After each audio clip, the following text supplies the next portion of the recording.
আসসালামু আলাইকুম। Welcome to Saburaj kitchen.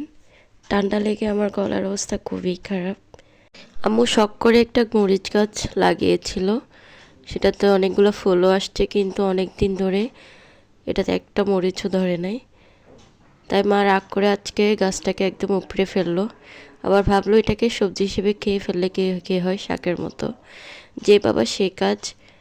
পাতাগুলো সুন্দর করে ছিঁড়ে ধুয়ে নিয়ে এখন একটা পাত্রের মধ্যে পেঁয়াজ কুচি রসুন কুচি দিয়ে তার মধ্যে কয়েকটা চিংড়ি শুটকি দিয়ে দিল।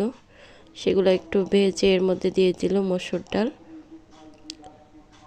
ডালটাকে একটু ভেজে পর্যাপ্ত পরিমাণ পানি দিয়ে দিল যাতে ডালটা সিদ্ধ হয়। ডালের মধ্যে এখন একটু হলুদ গুঁড়াও দিয়ে দিয়েছে। হলুদ গুঁড়ো দেওয়ার পরে একটু নাড়াচাড়া করে এটাকে ঢাকনা দিয়ে দিল। এরপর কিছুক্ষণ পরে ডালটা যখন সিদ্ধ হয়ে আসলো, এরপর মরিচ পাতাগুলো দিয়ে দিল এর সাথে।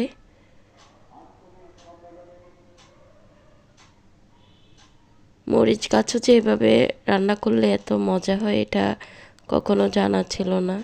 এমনিতে শাকের সাথে টুকটাক দু একটা পাতা দিলেও এরকম শুধু মরিচ গাছ কখনো রান্না করে নাই।